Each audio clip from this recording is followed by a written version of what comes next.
No, I am not Mitch Connor. I am Bitch Bonner. Alright, so the reason I'm making this video today is it has to do with this LudicFallacies guy and Lesta's upcoming video about his conversations with him and comments. Lesta writes long comments, okay, and this is another one, but I'm doing this because this guy you can learn something from him, okay? Now, if you don't want to see, he's very good at arguing with shills and haters and such, okay? So if you don't want to listen to my sexy voice, then stop now and read the description, or pause it, that is. Though he posted this on his Google Plus page, this is an address to LudicFallacies, who I think is kind of an asshole. I'm not going to read the first part. You can read that in the description. I'll put it there. But he's addressing questions that LudicFallacies asked. So I'm going to read this. If you don't feel like reading, then just listen. You might learn something. So the first question posed by LudicFallacies he addresses here. I'm curious what your working hypothesis is regarding why a plane crash in Taiwan would be a faked hoax in the first place. What's the motivation? Who stands to gain? This is certainly a question, answers Lesta, but it is a misleading question. Why is it my job to answer this? Why would I even know the answer? Why is it my job to adequately convince you of any given motivation? As I say, it is certainly a question and certainly must have an answer, and that is where I must disappoint you. I don't claim to know. Any answer I give can at best be pure speculation, wild speculation at that. Any answer I give I would file away under Lesta's philosophical ramblings and general chatter about hoaxes. Of course, thinking about it is fun. It's good practice. It can even be fruitful for other things, but you won't get an answer. Let me say this. If you talk to someone and they give you a definite answer, and they say it's X or Y, then I would advise you to stop listening to that person. That person cannot really know and may really be a crazy person. That person also may be a shill whose purpose is to keep people investing in the official narrative. Pay attention to this. The only people who can really know about the motivations, etc., are the people who are doing it. Another huge problem a lot of people have is that they try to find an answer to this question before they will allow themselves to explore the idea of staged events. Because they can't, or because they reject all possible answers offered, they simply reject the entire idea of an event being staged and accept the easy answer of it all being real. It is always easier and always more comfortable to accept things are real as reported. It always requires more effect to doubt them. This is an important distinction that needs to be kept in mind. The path of least resistance is to blindly accept what you are told happened, and that is how most people react. One of the reasons I had hoped you'd be a better sparring partner than you have been, and I am hopeful that could still change, is that I did not think you would be so blindly attached to the official narrative. That is to say, if you yourself could only recognize a contradiction, then you yourself would on your own go ahead and then you yourself would on your own go ahead and revise your own beliefs about the reality of these staged events, i.e. what you see reported in the news. LudicFallacies' second question. Give me a plausible reason why any entity would create a plane crash hoax, and what benefit would they gain from doing so? Lesta. Again, you will get no satisfactory answer from me. Lesta enjoys hypothetical thoughts and theories. I love them, but I will make no claim whatsoever about this. I write a lot of things, but note that I am not attached to nothing that cannot be known for sure. I enjoy a good speculation, but I insist nothing. The only thing I am insisting is that staged events are indeed happening. LudicFallacies. To do so would involve a hell of a lot of people, wouldn't it? Just like your other claims, it would take hundreds, if not 1,000 plus people. Lesta's response. Here it would seem you're thinking. Good. It most certainly would seem as though a lot of people are involved. Unfortunately for you, my answer will once again be unsatisfying. I can make no assertion or claim as to how many people are really needed and where they might come from, if indeed real people are required and being used. Again, it is fun to speculate and it is fun to hypothesize.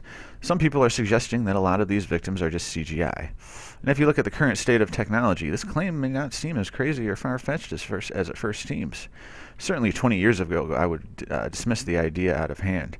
But I have been shown CGI crowds that look utterly lifelike, for some things that could account for some of the people we see. On that topic, I would ask you to do an exercise. Take any event. That I claim is a hoax, so ask me if you're unsure. Go and count up all the actual people you see. Not the people you are told are involved. No, don't do that. Count only the people you see. the people who must be people that are involved. Anyone can write there were 60 victims. That's easy. All you have to do is write it down. No, that won't do. Count up all the people you see who are clearly visible that are involved in the hoax. For lack of a better term, count up all the active participants. Count them up. You'll find that the total number of real people involved is far fewer than you are led to believe. You have suggested 100,000 people. I have said count up the actual people and it will be far fewer. But for fun, let's pretend all of the people they mention are involved. Let's go with 100,000. I say it's much less, but I will give it to you for the sake of argument. Now, I don't know how many sports stadiums there are in the world, but let's assume there are around 4,000 of them. And I don't know how many each stadium could seat, but let's assume it's 100,000 people. On just one single day, you could have a mere 25 people in each stadium of the world to account for all 100,000 people involved, as you currently imagine would be needed. Or you could fill just one stadium with all of the people, and the other 3,999 stadiums would be completely empty. And that's just on one single day. On that one single day, that covers everyone who has ever been involved in any hoax of the modern era. And yet I remind you that the stadiums are not just used once. They are used all the time, daily, weekly. We are only talking about one day. Hopefully you can begin to appreciate that what seems like a vast number of people, and I would always argue it's far less, is still really only a drop in the ocean. And of course, this does not even make use of any CGI, which I think would be playing a role, especially in recent years. LudicFallacies. So all of these first responders are in on it, right? Okay, let's think about this recent plane crash. If you see photos and footage of first responders fishing plane wreckage out of the water, then what are you really seeing? You are seeing people wearing uniforms that you recognize as rescue uniforms, performing the duties of what you assume to be rescue and recovery work. If we were to assume these people are all legitimate and real, then from their perspective, they are fishing wreckage from the water. By the way, did they show bodies floating in the water? Did they show any luggage floating in the water? Wouldn't there be a mess of luggage, clothing, items floating all around the place? Did they show bodies lined up on the shore? I am asking because I have not yet looked for any of that, but I would imagine that to be present if there were indeed a genuine event with a genuine rescue recovery. If you are still in the world where all the events around you are real, then you may not understand that all of these important people who wear uniforms you recognize as police, judges, fire, ambulance, doctor, rescue, etc., all need to be trained and to keep their skills sharp. To do that, they conduct and participate in many exercises. On any given day around the world, there are elaborate training exercises going on. You do understand that, right? After all, how else do you think they become trained, especially in the absence of real events? But I know, you still believe they are real people. You still can't grasp how they could all be in on it. Lesta may have disappointed you with my earlier answers, but on this one I won't let you down. Let me cast your mind back to a recent hoax. It was the LAX hoax. There you will see a dummy as clear as day being pushed along in a wheelchair by rescue workers. There are a number of rescue workers all gathered around. They push the dummy seated on the wheelchair to a waiting ambulance, which, by the way, never goes anywhere. Now, if you watch that footage and you agree that it was a dummy, then you would have to understand and accept that, yes, of course, the rescue workers can all be in on it. Of course they are. LudicFallacies. Why else would they push a dummy along in a wheelchair to a waiting ambulance while pretending it is all real? To talk about these things, Lesta says, you need to be informed. So if you haven't, please go and watch that footage. Search YouTube for LAX dummy or something like that. You will find it. If you can't find it, tell me and I'll upload it. If you return and tell me that you think it was a real person in the wheelchair and not a dummy, then we will have to stop talking. It would mean that you are refusing to see what's in front of you, and that would make you dishonest or insane. But if you watch that footage and concede that it was indeed a dummy, then you have answered your own question. Yes, of course they can really be in on it. Does that seem plausible to you, or even remotely possible? Asks LudicFallacies. Lesta. Yes, absolutely. And it will to you as well once you have thought things through. If you believe that there are 7 billion people in the world at this very moment, then you should understand that 100,000 people is but a drop in the ocean. But again, this is all very easy for me to comprehend because I have been dealing with this for a long time, far longer than you. In the beginning, I had every objection just like you, and that is not going to change overnight. For a lot of people who have woken up, to use that term, it took them 1 or 2 years to grasp the situation. It took them years to come to terms with these things. You are not going to get it overnight or through a few simple messages that I write to you. It will take a long time, a number of years, but first you will need to find a way to overcome your current bias. A technique that I use is to think of yourself as wearing different hats. With any event, there is always 1, what we are told, and 2, what really happened. We can only know 1, and we can never be certain about 2. So what you do is watch an event wearing different hats. One of the hats will be the true perception, even though you can never know it for certain. The first hat you wear is the one you are already most comfortable with. You simply assume that what you're watching is completely true. That should be easy for you. That's how you've been watching these events your whole life. Then you take a break, and you put on another hat. This time you pretend you're in a weird world of 1984 and that the event is completely fabricated. It's a complete hoax. Our use of the term hoax might be different, but that's another discussion. This time you watch the event knowing it's fabricated. If it helps, pretend you are the person who created the event. And so, as you watch it, you do so with "this is fake" in your mind. So far, you've only worn 2 hats. This is now twice as many hats as most people. Most people will only ever wear 1 hat. The hat they wear is their own personal bias. So if you are someone who believes it's all a hoax, then you are inclined to watch an event with only 1 hat. It's a hoax. If you are someone who believes it's all real, then your hat will be "this is real." Lesta is not your typical conspiracy theorist. Lesta wears many hats. So take another break, then put on yet another hat. This time you watch the same event, but this time your hat is that of a mixture of real and staged. Some parts of it may be staged, other parts may be fake. Take the plane crash. Imagine there really was a plane crash, but the dash cam footage was fake.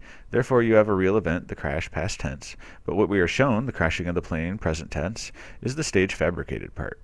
Therefore, with this hat, you would be looking to explain staged footage for a real event. So that third hat is of you being mindful that it is a mixture.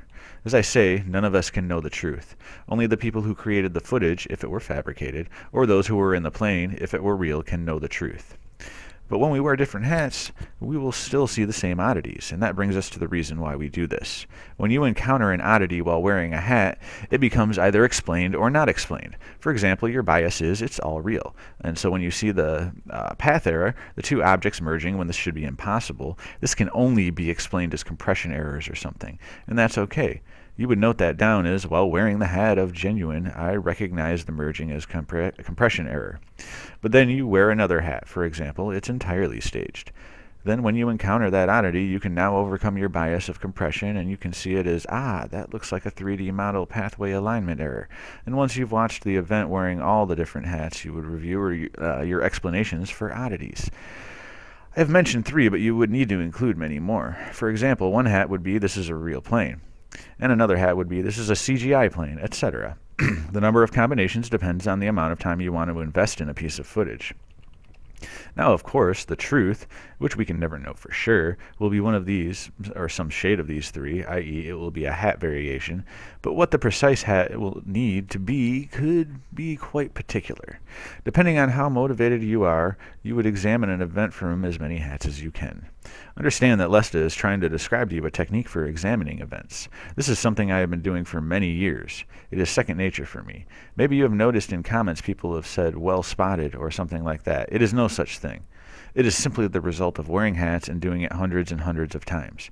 It is instinctual to me now. I can wear multiple hats at the same time, but I recommend you only wear 1 hat at a time, etc. I know for a fact you only wear 1 hat. And I know for a fact that the hat you wear is your current bias. I know this because you would not write the things you do to me if you didn't. And if you can't just pretend to wear a hat, you have to really wear a hat. That means when I watch the plane footage, I really do look at it as though it were really real. I have to. But unlike you and most people, I put on many different hats. If you do this, if you start doing this, you will become far more observant in your life, not just for events in the media, but everything else. Anyway, I'm getting sidetracked. The main point is, when you put on a particular hat, certain things will be noticed that you didn't while wearing different hats, or your original bias. And when you have that right hat, then the anomalies and oddities you observe will begin to make sense. But the trick is to find the right hat. When you have the right hat, it has a predictive power. You can expect to see certain things and then see them. If a hat is outright incorrect, then it has no predictive power. But I've rambled too much about hats. I'm going to stop right there. I'll make a part 2, but you can just read the rest in the description if you want. If you don't want to watch part 2, but there will be a link for that too.